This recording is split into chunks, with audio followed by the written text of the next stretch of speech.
better vantage point. I've been asked a lot recently, what do you do and how do you do it? So I thought I'd take 5 or 10 minutes, kind of go into that in depth. I've got a little bit of information here on a PowerPoint. So let me connect to that and off we go. So what does it feel like to run a dealership?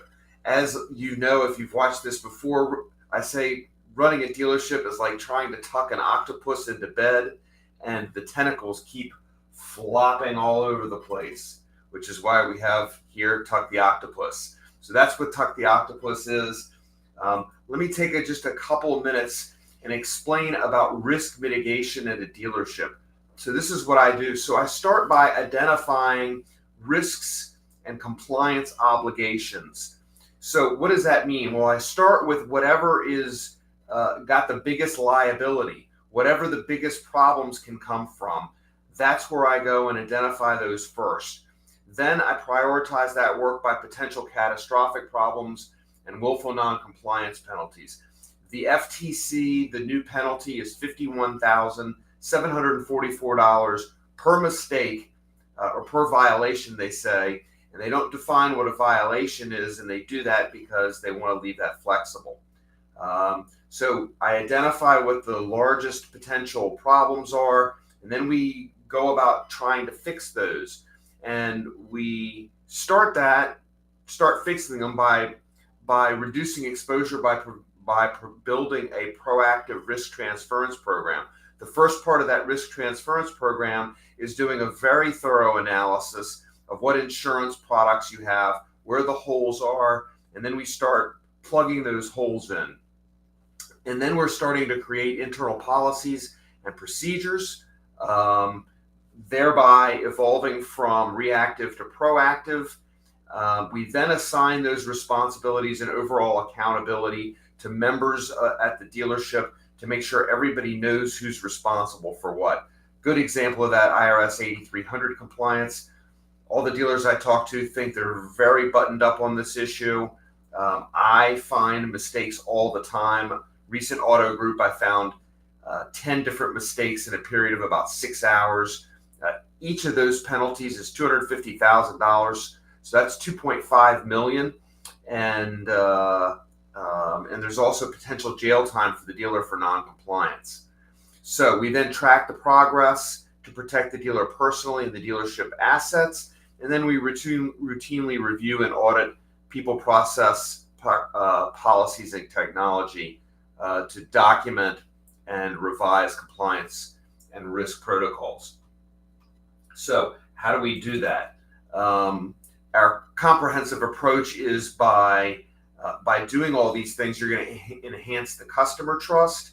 So we're developing the policies and then we're implementing them, making sure that we have the best risk mitigation practices available.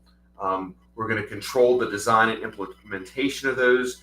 Usually you get poor implementation when you go too fast. You got to make sure that your change management requires some finesse.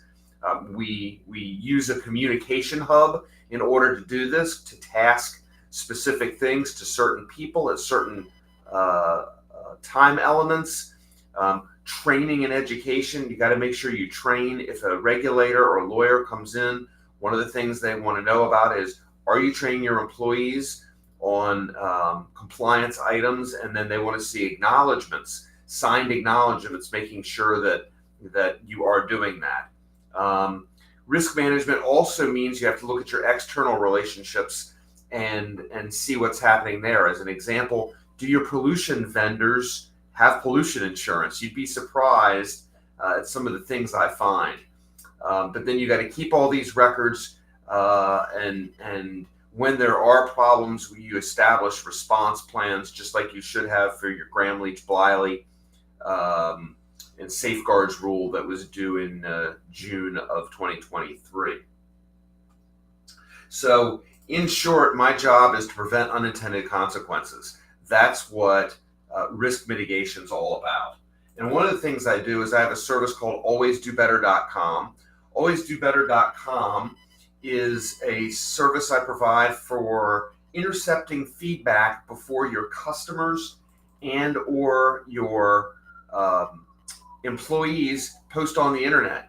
So we post these signs all around the dealership, and we want to make sure that they have an opportunity to give management feedback when they may be shy or they may not want to.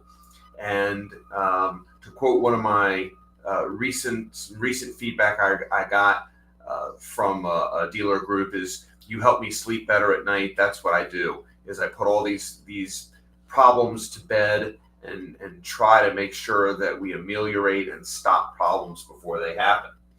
So if you have any questions on any of this, again, I wanted to keep this short and to the point. This is me, of course, in Times Square. But if you have any questions, please feel free to call me. My contact information is on the screen. There's my phone number at the bottom, 757-434-7656. Please reach out by telephone. Please reach out by text, whatever works for you. We're going to take a short message from our sponsor, Better Vantage Point. So one moment.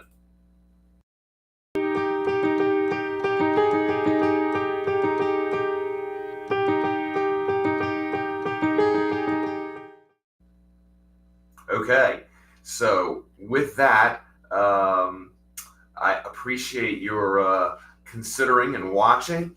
If I can help you tuck the octopus, I do this not only for dealers, but I do it for software vendors too and tech companies. So feel free to reach out to me. But in the meantime, that's all I have. I am Tom Klein, and thanks for seeing things from a better vantage point. Have a great afternoon.